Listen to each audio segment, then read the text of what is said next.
Today we determine the partition coefficient of benzoic acid between ether and distilled water. So what do you understand by partition coefficient?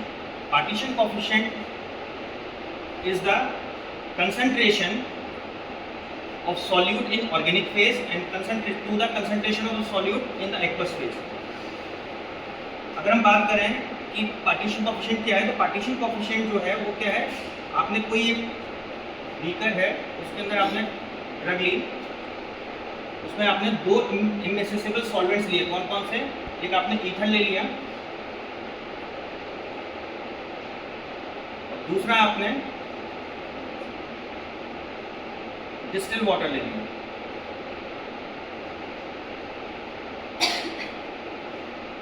तो ये जो दोनों immiscible solvents हैं, इसमें आपने एक ड्रग इनकॉर्पोरेट की जो है benzoic acid.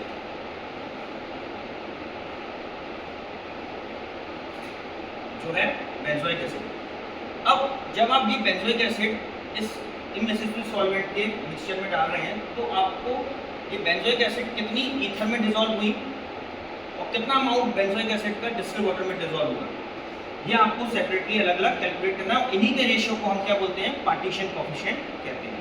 So we had a formula for the partition coefficient, that is K equal to C1 upon C2, where C1 is the concentration of the solute in the organic phase. Organic phase means in ether. Ether is a organic solvent. And in the aqueous phase means in distilled water. So we get a ratio of these in terms of the partition coefficient. तो आपको partition coefficient जो है predict करने के लिए ये आपको concentration दोनों निकालनी होती है, ठीक है।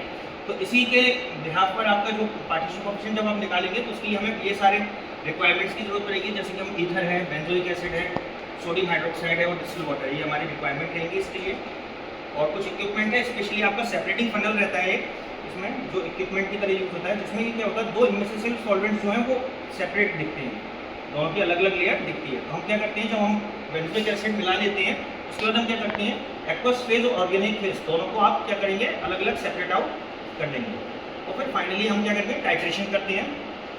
टाइट्रेशन में हम क्या देखते हैं, 0.1 normal as well as 0.01 normal. 0.1 normal जो है वो आपकी ऑर्गेनिक फेज के लिए बना लेते हैं टाइट्रेट एज ए टाइट्रेट, और 0.01 नॉर्मल जो है वो कैसे किसके लिए लेते हैं, एक्वस फेज के लिए लेते हैं एज अ टाइट्रेट। और अगेंस्ट द NaOH, ये अगेंस्ट मतलब NaOH सॉल्यूशन है। और इसके बाद हम क्या करेंगे, जो हमारा ये जो अलग अलग निकले थे ऑर्गेनिक फेज और एक्वस फेज, उसमें से हम क्या करेंगे, 10 ml पिपेट आउट करके और उसके जरिए फिनोक्सिलिन इंडिकेटर की प्रेजेंस में टाइट्रेशन करेंगे, ठीक है। तो इस तरह से हमारा जो है फाइनली टाइट्रेशन करके हम कंसंट्रेशन दोनों का निकाल पाएंगे, ऑर्गेनिक फेज का और एक्वस फेज का, और फाइनली हमें एक रेशियो मिल जाएगा in terms of partition coefficient.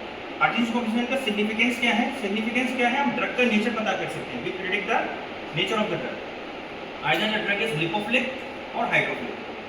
If drug is hydrophilic then the partition coefficient value is less than 1.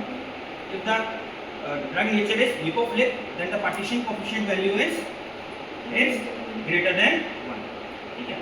तो अगर हमारी ड्रग जो है लिपोफिलिक है तो उसका पार्टीशन कोएफिशिएंट कैसा होगा, ग्रेटर देन 1 होगा, और अगर हमारी ड्रग जो है हाइड्रोफिलिक है तो उसका पार्टीशन कोएफिशिएंट कैसा होगा, लेस देन 1 होगा। इस तरह से हम ड्रग का नेचर प्रेडिक्ट कर सकते हैं कि ड्रग जो है वो हाइड्रोफिलिक इन नेचर है या फिर lipophilic in nature. Okay, got my point?